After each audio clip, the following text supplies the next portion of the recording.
Proverbe 12, verset 3. L'homme ne s'affermit pas par la méchanceté, mais la racine des justes ne sera point ébranlée. Une femme vertueuse est la couronne de son mari, mais celle qui fait honte est comme la carie dans ses os. OK, donc il y a des choses intéressantes à voir là. Vous vous souvenez, la semaine dernière, nous avions vu l'importance, en tant que croyant, d'avoir toujours une attitude de cœur qui se laisse orienter par Dieu. On appelle ça la correction. C'est vraiment important. Je vais le dire comme ça. Celui qui craint Dieu, celui qui craint l'Éternel, il a une crainte de lui-même. Si tu ne crains pas ta chair, si tu ne crains pas ta capacité à penser sans Dieu, si tu ne crains pas ta capacité à ressentir sans Dieu, à réfléchir sans Dieu, à penser sans Dieu, à parler sans Dieu, si tu ne crains pas ça, tu ne peux pas expérimenter la crainte de l'Éternel. Donc c'est vraiment important de comprendre ça. Et en ce faisant, tu sais que du coup, tu as besoin constamment d'être réorienté par la parole de Dieu et le Saint-Esprit. Parce que naturellement, comme on l'a dit tout à l'heure, naturellement, je n'ai pas la pensée de Dieu. Dans Ésaïe 55, le prophète dit, c'est Dieu qui parle à travers le prophète, il dit, mais or, mes pensées ne sont pas vos pensées. Or, mes voies, la façon de fonctionner, d'aller, ne sont pas vos voies, dit l'Éternel. Donc sachez que c'est dans notre nature humaine. Vous dites, mais moi je suis croyant, j'ai le Saint-Esprit. Oui, mais tu as encore ton ancienne nature, la Bible dit, qui est appelée la chair. Et elle, dans Galates 5, il est dit qu'elle a des désirs, ta chair, opposés. Pas simplement différents. Elle a des désirs, c'est-à-dire une inclinaison de pensée, une inclinaison émotionnelle, une inclinaison de volonté opposée au désir de l'esprit, dit Paul. Opposé. Vous savez ce que c'est une opposition? Opposition, c'est pas dire juste je suis pas d'accord, fais ce que tu veux. Non, je m'oppose. La chair va s'opposer à l'esprit de Dieu. Donc, et ça, c'est en nous. Ça, c'est en toi. C'est vrai ou pas? Donc, naturellement, ma nature n'a pas envie de penser avec Dieu. Ma nature n'a pas envie de ressentir avec Dieu. Ma nature humaine n'a pas envie d'obéir à Dieu. C'est pour ça que la Bible dit que la persévérance des saints, c'est quoi? C'est constamment d'incliner ma volonté pour obéir à Dieu. Et vous avez des domaines où vous allez obéir, vous allez être délivrés parfaitement. Puis il y a des domaines de nos vies, chaque jour, on va devoir se positionner et d'obéir, de se soumettre à la pensée de Dieu. Ça dépend. Mais là, il est dit que l'homme ne s'affermit pas par la méchanceté, mais la racine des justes ne sera point ébranlée. Donc là, le sujet, c'est la solidité. Qu'est-ce qui est solide au point de ne pas être ébranlé? Le mot affermir, là, en hébreu, ça parle d'être quelque chose qui est posé, fixé, littéralement établi. Ce n'est pas juste posé comme ça sur le sol. C'est quelque chose qui sous-entend des racines profondes, quelque chose qui n'est pas ébranlable. Okay? Tu peux le pousser, ça va secouer, mais tu ne pourras pas le déplacer. C'est solidement établi. Et il dit que le méchant, donc celui qui ne s'accorde pas avec Dieu, celui qui ne reçoit pas la justice de Dieu, celui qui n'est pas d'accord avec l'œuvre accomplie, celui qui n'est pas d'accord avec la grâce, c'est ça le méchant en fait. Pas simplement quelqu'un qui fait des méchantes choses. Il y a des gens qui sont bons humainement parlant, mais Dieu les appelle des méchants. Pourquoi? Ils s'opposent à la grâce de Dieu, à l'œuvre accomplie. Ils pensent que leurs œuvres, leurs bonnes œuvres, leur bonté, leur vie qui est équilibrée, ils ne volent pas, ils ne tuent pas, voilà, ça les justifie. Non, ça c'est une vie de méchant, la Bible dit, concernant la justice de Dieu. Donc le méchant, c'est celui qui veut vivre sans dépendre de la grâce de Dieu, de l'amour de Dieu, du pardon de Dieu. Le méchant, là, la Bible dit qu'il n'est pas établi, il n'a pas de racine. Il n'a pas de racine. Vous savez, j'ai vu des gens, moi, qui avaient des idéologies athées ou agnostiques ou spirituelles, mais qui ne correspondaient pas à la Bible. Mais quand la mort, par exemple, des fois c'est devant la mort que les gens réalisent que ce qu'ils ont cru, ce qu'ils ont tenu de façon idéologique, ça ne tient pas en fait. Quand ils sont là au pied du mur, face à la mort, j'en ai vu plusieurs qui ont appelé à l'aide. Parce que ce qu'ils ont cru, quand tu es face à la réalité, là, que tu vas passer de cette vie à l'autre, ça ne tient pas. Des fois, dans les épreuves, ouais, vous savez, en tant que Français, on aime bien les idées, la philosophie. Oui, le pardon, on va faire une dissertation, thèse, antithèse, synthèse. Moi, je dirais foutaise, en général. Et les gens, ils parlent, ils aiment s'écouter parler. Et puis, ils rentrent chez eux, ils ne prennent pas leurs responsabilités, ils ne sont pas capables de pardonner, d'aimer, de se remettre en question. Il n'y a rien, en fait.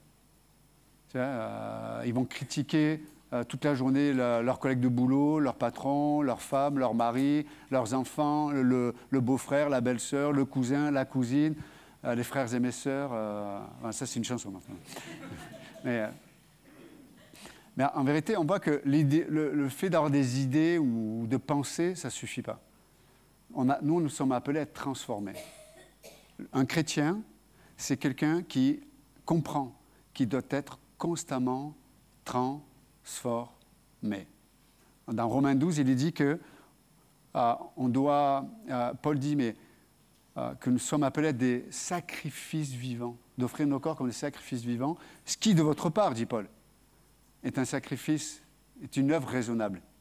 Et après, il dit que, afin que nos pensées soient renouvelées. C'est-à-dire que le fait d'être disponible à Dieu, dans notre volonté, d'être disponible, fait que le Saint-Esprit va avoir la liberté d'opérer le changement dans notre façon de penser. Vous savez, c'est drôle, hein? Enfin, c'est drôle, c'est pas drôle, mais c'est une expression. Mais, ce qui, des fois, nous fait le plus souffrir dans notre vie, c'est notre résistance à la volonté de Dieu ou à la pensée de Dieu. Vous êtes avec moi? Ok. Écoutez bien. Très souvent, le fait de résister à s'abandonner à Dieu ou à accepter ce que Dieu met dans nos vies, c'est très souvent la résistance elle-même qui fait qu'on vit la situation avec douleur. Vous m'entendez? Pour quelle raison? C'est que notre intelligence, notre façon de penser, notre raisonnement n'est pas renouvelé en fait. Vous savez, il y a des domaines, on se bat pour changer les situations ou changer les autres. Je veux absolument que les autres changent leur comportement. Mais ça ne marche pas. Ça ne marche pas. Ça peut marcher. Il y a des dictateurs qui arrivent. Hein. Et des fois, on peut être des dictateurs les uns pour les autres. C'est vrai ou pas? Mais il n'y aura pas Dieu. Ça va amener la crainte. Ça va amener... on va être centré sur soi, etc. Non. Ce qui change la donne, c'est quand on laisse Dieu renouveler, changer notre façon de penser. Ok, la situation, elle est ce qu'elle est, mais comment Dieu m'appelle à penser dans la situation?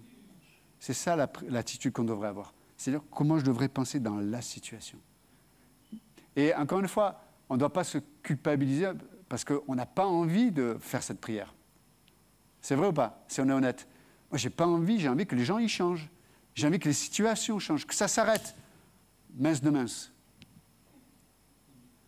Et Dieu dit, ok, tu vas beaucoup souffrir. Tu vas beaucoup souffrir. Et dans cette souffrance, tu vas t'isoler de plus en plus. Ton monde va se rétrécir, comme si tu lavais du linge synthétique à 80 degrés. Hein, il ressort de là, il n'y a même pas un bras qui passe. Ça va devenir très, très, très serré. Et quand on résiste, nos habits, nos habitudes, tout va devenir serré, serré. On va être de plus en plus mal à l'aise. Je vais venir à l'église, je vais être mal à l'aise. Pourquoi? Parce que le Saint-Esprit, il ne te laisse pas en paix. Et nous, on a l'impression que c'est les situations qui doivent changer. Dieu dit, non, c'est ta façon de penser qui doit changer. Tant que tu résistes, tu vas souffrir. Et je vois tellement de chrétiens qui sont en dépression, littéralement, hein, qui vivent des dépressions parce qu'ils résistent à Dieu. Et Dieu dit, arrête de résister. Laisse à ta volonté, ton cœur s'abandonner à ma pensée, à ma volonté. Soyez renouvelés. Comment? Seigneur, je m'offre. Dans la situation, Seigneur, je m'offre. Je m'offre, je me donne. Je suis ce sacrifice vivant. Pas mort, parce que Christ est le sacrifice qui est mort. Nous, on n'a pas besoin de repayer pour nos péchés. Mais dans la situation, je veux être ce sacrifice. Vous allez me dire, oui, mais ce n'est pas juste. Et je vous dirai, vous avez raison. Vous allez me dire, oui, mais moi, je ne peux pas. Je vais vous dire, et tu as raison.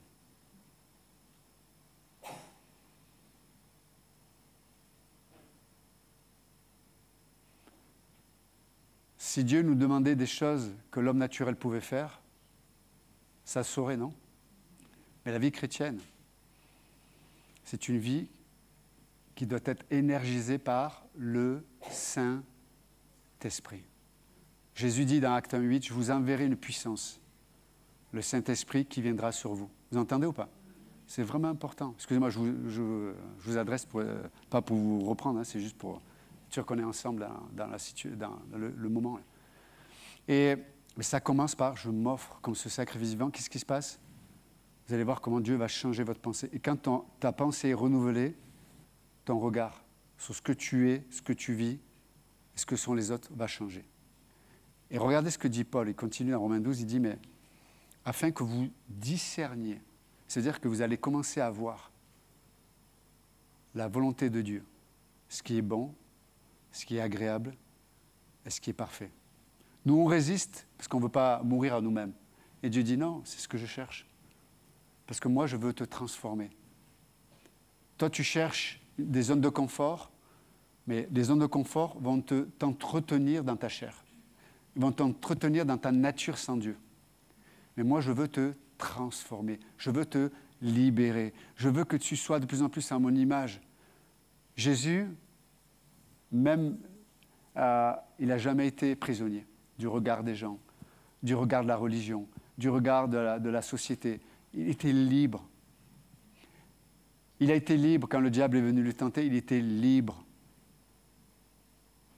Et même à la croix, où il a perdu sa liberté, il s'est donné à la croix en toute liberté.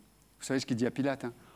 C'est pas toi vous ne prenez pas ma vie, c'est moi qui la donne, qui l'offre. Et qu'est-ce qui s'est passé? Dieu le Père, par le Saint-Esprit, a ressuscité Jésus. C'est pas glorieux, ça? Donc, librement, il a choisi de perdre sa liberté. Il a regagné une liberté qui libère les autres. C'est ça la façon mathématique de Dieu. Librement, je me donne, je perds ma liberté. Dieu me donne une vraie liberté qui, elle, cette liberté va libérer les autres. Des fois, on se bat pour notre liberté, mais elle me met en prison et elle va mettre en prison les autres. Vous m'entendez? Et je reviens au passage, qu'est-ce qui se passe? Il y a des domaines de ma vie, je suis ébranlable. Il n'y a pas de racine. Il n'y a pas de profondeur. Ce n'est pas solide. Ce n'est pas solide. L'homme naturel n'est pas solide.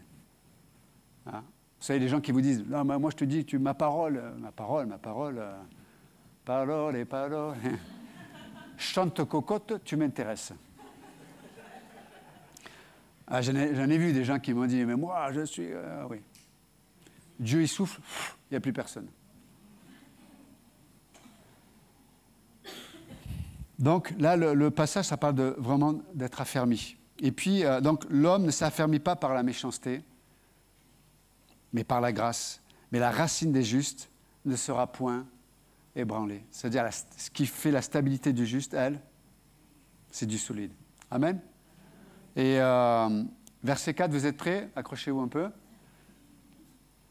Alors, je vais essayer de le dire...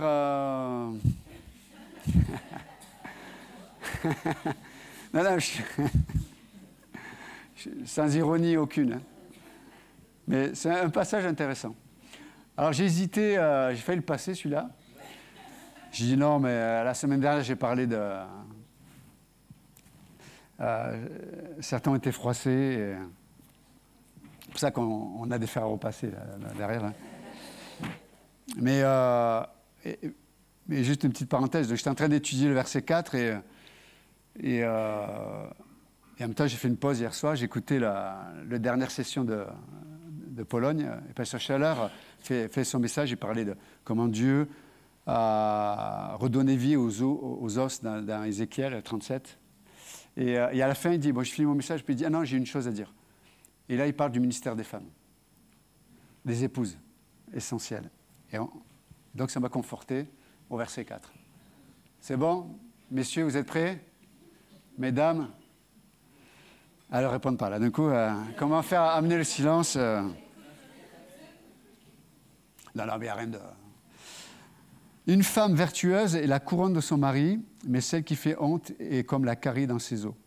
Et c'est intéressant parce que là, le mot pour vertueuse, en hébreu, pour une femme, ça parle de...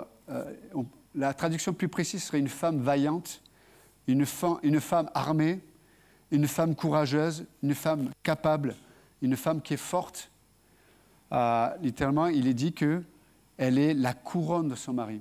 Et ça passe, et c'est intéressant parce que souvent on a l'image d'un peu de une couronne, un diadème, ça parle vraiment d'une couronne aussi.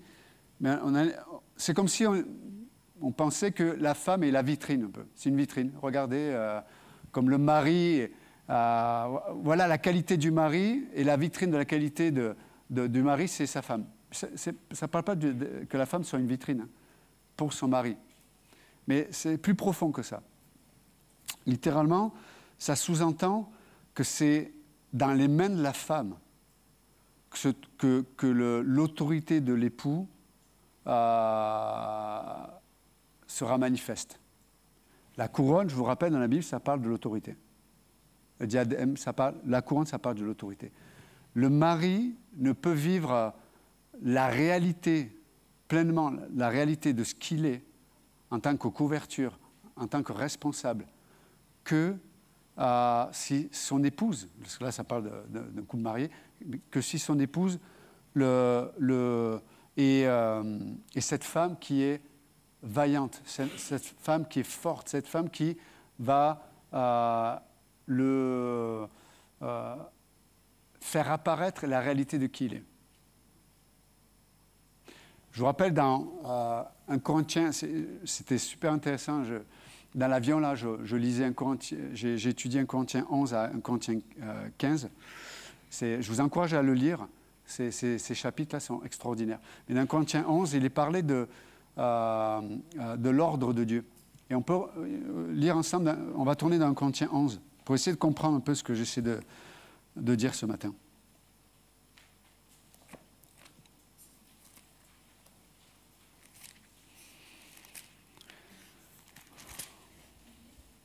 Un Corinthiens chapitre 11. Il est dit que,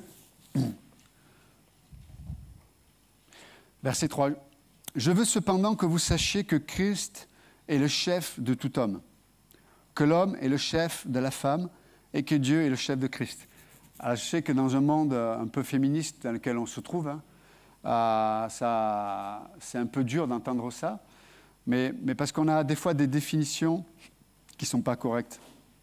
C'est intéressant parce que même Jésus, il dit que Dieu est le chef de Christ. Pourtant, Christ, il est Dieu aussi. Mais dans son incarnation, dans son humanité, il s'est soumis à l'autre, on va dire, personne de la Trinité qui s'appelle le Père. Vous êtes avec moi ou pas? Est-ce que Jésus était moins que le Père? Non. Mais dans le fonctionnement de Dieu, dans son plan, Dieu est un Dieu d'ordre. D'accord? Et le plan de Dieu ne peut s'accomplir que si l'ordre de Dieu est respecté. Vous m'entendez ou pas? Et on peut voir que... Et donc, ce n'est pas que l'homme est mieux que la femme.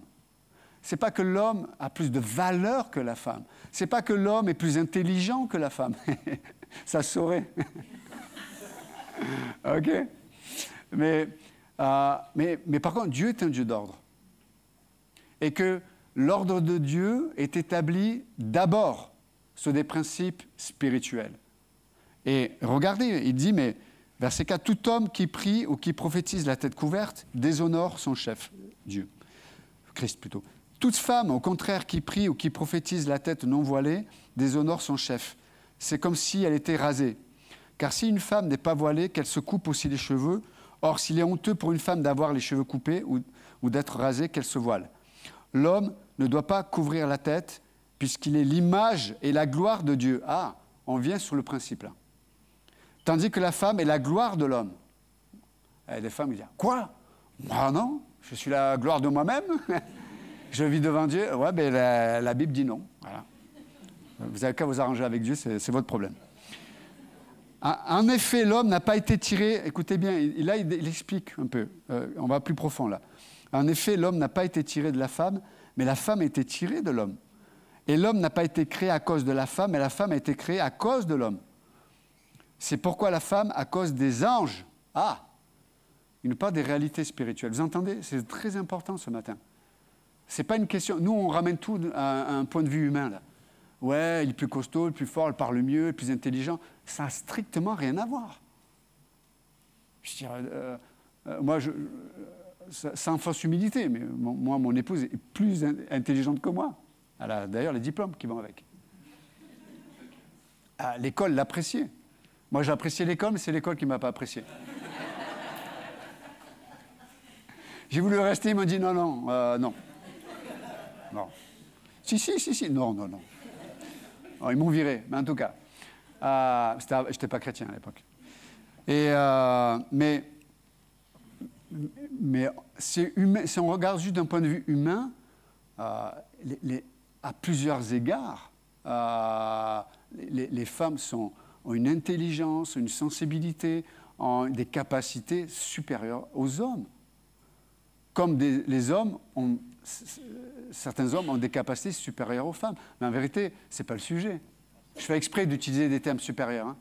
Ça s'appelle la discrimination positive. Mais on s'en fout, en vérité, si on est spirituel, supérieur, pas supérieur.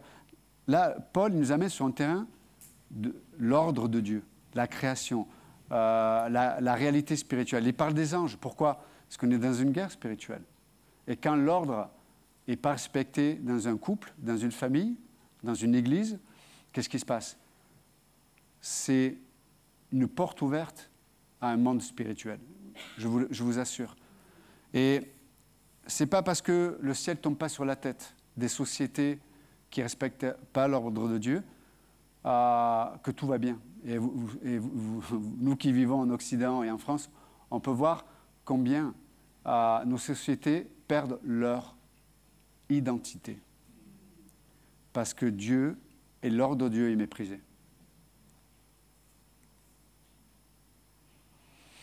Donc, et je vous laisserai lire la suite, mais donc on peut voir que l'ordre de Dieu est établi. Et entre parenthèses, même sur le ministère des femmes qui prennent autorité dans les églises, donc là il y a ce passage qui parle très clairement qu'il y a un problème.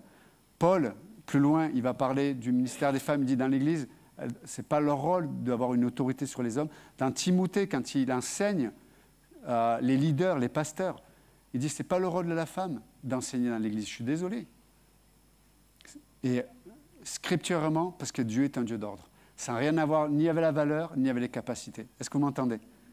Et ce n'est pas parce qu'il y a un christianisme où les femmes ont un ministère que c'est la réalité. Je m'en fous de ce que les gens font. Pour moi, c'est l'Écriture qui est la référence. Voilà. Si demain, vous avez sur Internet les plus grandes églises où les gens ils font des claquettes sur l'estrade, je ne vais pas faire des claquettes sur l'estrade. Vous êtes avec moi? Donc faisons attention, ce n'est pas parce que partout on voit que les gens font comme ci ou comme cela, l'Écriture dit non. Très clairement. Et on pourrait avoir un débat là-dessus. Il y a des temps de questions-réponses, si vous pouvez rester. Si vous avez des questions plus précises, avec grand plaisir. On pourra rentrer dans... Et si vous voulez aller creuser encore plus, il y a l'Institut biblique. Comme ça, là, au moins, on peut, ensemble, creuser les Écritures. Mais le ministère des femmes est glorieux, je vous assure. Glorieux. Jésus n'aurait pas pu faire son ministère s'il n'y avait pas eu les femmes. Paul Et les apôtres n'auraient pas pu avoir leur ministère s'il n'y avait pas les femmes de Dieu qui les accompagnaient. Et cette église, il n'y aurait pas d'église de la grâce de Montpellier sans les femmes qui sont pour moi le roc de l'église. Et si je suis ici, là, c'est parce qu'il y a des femmes de Dieu qui prient, des femmes de Dieu qui sont intègres, des femmes de Dieu qui soutiennent l'œuvre de tellement de façons. Mais on a réduit la femme, il faut qu'elle soit comme l'homme, il faut qu'elle vienne, elle prêche, qu'elle... Mais qui a dit ça? Pourquoi on en est venu à faire des comparaisons là où il n'y en a pas? Pourquoi pas apprécier la diversité de la création de Dieu? Vous êtes avec moi ou pas? Pourquoi c'est obligatoire de faire... C'est terrible, pourtant la Bible est claire. Et c'est attristant, quoi. Et du coup, on amène des débats qui amènent des divisions. On amène des débats qui font du mal à tout le monde, quoi. Voilà. Il y a des sujets qui font débat dans l'Écriture, hein, qui ne sont pas très clairs, enfin, pour nous en tout cas, et on peut débattre, il peut y avoir des diversités ou des différences. Même, je trouve que c'est bien, moi, qu'il y ait une diversité, qu'il y ait des églises différentes, c'est bien, parce que du coup, Dieu a des nuances de couleurs, des nuances de choses. Mais il y a des sujets, franchement, il faut tirer le texte par les cheveux. Alors, si t'es chauve, c'est un peu compliqué. Mais bon, c'est une autre histoire. Mais en tout cas, une femme vertueuse est la couronne de son mari, celle qui va établir son mari dans l'autorité que Dieu lui donne. Vous savez, je vais vous dire une chose. Dans l'Église, moi, je n'ai pas d'autorité, je vous le dis, hein, je n'ai pas d'autorité sinon que vous acceptiez de me la donner. Vous êtes avec moi ou pas? Je peux venir en hurlant, en vous disant ceci, en disant cela, comme un dictateur. Vous allez vous regarder, il est fou celui-là. Là. Vous voyez, donc l'autorité qu'un pasteur a, c'est l'assemblée qui lui donne. Je ne me suis pas autoproclamé pasteur un matin en me disant, ça y est, j'ai reçu un truc de Dieu. C'est l'assemblée qui révèle les dons, qui révèle les appels. C'est l'assemblée, c'est elle l'épouse de Christ. C'est l'épouse de Christ qui révèle les dons spirituels. Donc moi, je viens, l'autorité que j'ai, c'est l'Église, c'est vous qui l'a donnée au pasteur. Vous comprenez? C'est pas parce que je m'appelle, c'est même pas mon nom, même si vous m'appelez Johan, il y a des gens qui m'appellent Johan et qui honorent le ministère pastoral. Et là, il y a des gens qui m'appellent pasteur, le pasteur, mais qui s'en foutent de ce que je dis. Donc c'est pas le titre, mais c'est l'autorité de Dieu. Elle ne s'impose pas d'une façon dictatoriale, elle se propose. Donc, et de la même façon, dans le contexte, un mari ne peut pas avoir d'autorité dans sa famille et avec son épouse si l'épouse ne lui donne pas cette liberté-là, cette clé-là. Vous me suivez ou pas? Un mari n'aura pas... autrement, il va être un dictateur. Ou il va être, ou alors il va devenir une femme. Non, je vous assure, aujourd'hui, dans les couples, même si le gars, il est costaud, il est balèze, il fait peur et tout, souvent, tu as des gros balèzes comme ça, ils sont grands, ils sont costauds comme ça, puis la femme, elle est toute petite mince, mais quand tu discutes 5 minutes avec eux, tu sais qui dirige la maison. Hein. C'est pas le balèze, hein, c'est la balèze. Et puis, dit... Et Martial, on dit « Oui, il va ». Mais c'est vrai, dans plein de couples, on voit que c'est souvent la femme qui dirige. Et donc, soit l'homme, il s'efface, et c'est pour ça qu'après, il fuit dans ses grottes, dans ses passions, son travail, et il ne participe plus à la vie de couple, en vérité. Il est là, mais il n'est pas là. Pourquoi? Parce que, vous savez comment on est, hein? Quand on n'affronte pas... Enfin, quand on a peur des conséquences, on fuit. Donc on est tous des spécialistes de la fuite, hein, des hommes et les femmes. Là. Mais les hommes, on sait bien faire. On est capable de fuir avec des arguments qui font que c'est justifié. Hein, au travail, ceci, cela. Mais c'est une fuite. Donc que Dieu nous aide à être des hommes qui permettent à nos épouses de se savoir aimer. C'est ça, en fait. Une épouse qui ne se sent pas aimée, elle n'aura pas la capacité de pouvoir laisser l'homme son mari d'être une autorité. S'il n'y a pas la confiance, ce n'est pas possible. S'il n'y a pas l'amour, ce n'est pas possible. Mais de la même façon, c'est pour ça qu'on doit être gracieux les uns envers les autres. Parce qu'on a tous mesdames, vous avez un standard dans certains domaines qui est là, parce que vous êtes, en tant que femme, vous êtes différente, et les hommes, on a un standard qui est là. Moi, je vois à la maison, je vais faire la vaisselle, intérieurement, je me dis, mais j'espère qu'elle voit que je fais la vaisselle, quoi. Non, mais c'est vrai, non, mais... Alors, je fais ça tout le temps, parce que je fais toujours la vaisselle. Mais de dire, et si elle me fait un reproche, je dis, attends, tous les jours, je fais la vaisselle. Bah, mais tous les jours, elle fait le ménage, tous les jours, elle nettoie les affaires, tous les jours, elle s'occupe du petit. Elle dit, ah ouais, c'est vrai. Donc, on a tous un standard qui est divers et varié. Et on doit être gracieux les uns envers les autres. Vous comprenez ça? On sera parfait au ciel. Mais là, mes amis, on marche ensemble. Et dans un couple, il faut qu'on apprenne à marcher ensemble. On doit se faire grâce les uns les autres. L'évangile, il est pour le couple aussi. Hein. Se faire grâce, le pardon, se faire confiance. Des fois, je parlais des fois avec plusieurs personnes à l'église. Les hommes, des fois, c'est vrai qu'on est... c'est l'éléphant dans un magasin de porcelaine. Hein? Vous savez, l'éléphant, quand l'homme veut, il a peur de sa femme ou il a peur des conséquences, il trouve des arguments, mais ça se voit comme le nez au milieu du visage qu'il embrouille, quoi. Et les femmes, elles ont un détecteur. Je ne sais pas comment Dieu vous a créé, mais les femmes, elles ont un détecteur d'embrouille. Quand l'homme, il commence à dire, il commence à bégayer tout là, ouais. Tu dis, oui, non, mais c'est mon frère, ma grand-mère, mais elle est morte depuis 2 ans. Ah oui, c'est vrai.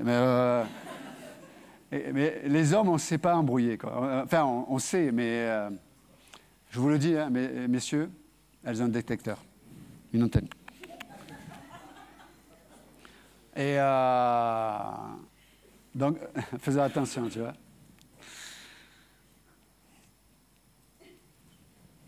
Mais il est dit dans ce passage qu'une femme qui fait honte à son mari, elle est comme une carie dans les eaux. Littéralement, ça parle d'une pourriture qui ne se voit pas, mais la fin, c'est la mort. Vous savez, des fois, les gens, extérieurement, tout va bien, mais à l'intérieur, il y a beaucoup de gens qui souffrent. Il y a des femmes, des épouses qui souffrent. Il y a des maris qui sont en pleine souffrance aussi, parce que les femmes n'embrassent pas la place que Dieu leur donne dans le couple. Mes amis, la bonne balance, qu'est-ce que c'est d'être une épouse, qu'est-ce que c'est d'être un mari? La bonne balance, la Bible dit, c'est une œuvre de l'esprit. Si je ne me soumets pas à Dieu dans ma vie, je ne saurais pas comment être un bon époux. Je ne sais pas. Je peux avoir des principes, mais ça ne marche pas. Pareil pour une épouse. Comment être une bonne épouse? Où mettre le curseur? Comment? C'est pas évident. Hein. C'est pas évident. Ce qui marche avec un couple sera différent avec un autre. Mais en tout cas, l'Écriture nous dit que une femme qui est vaillante, une femme qui a des convictions, une femme qui aime Dieu, une femme qui se soumet à Dieu, une femme qui s'abandonne à Dieu, elle va être une couronne pour son époux. Et quand c'est comme ça, qui c'est qui est glorifié? C'est Dieu.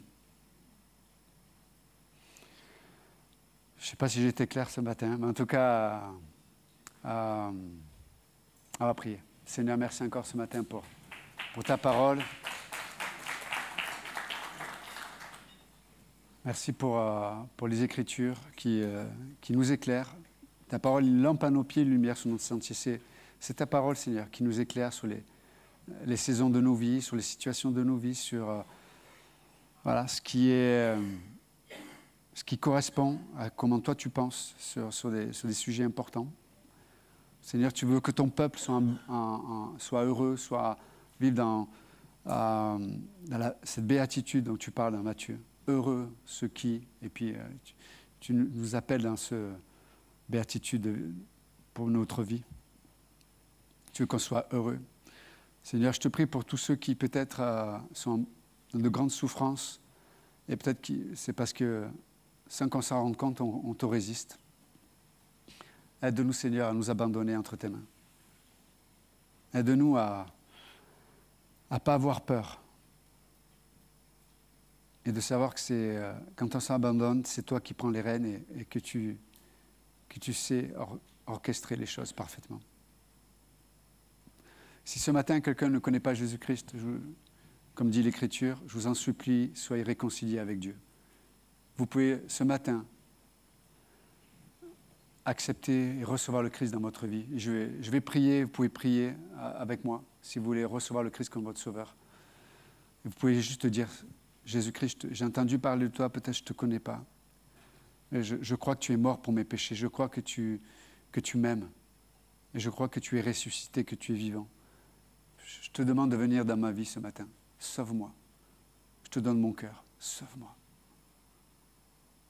Je veux te connaître.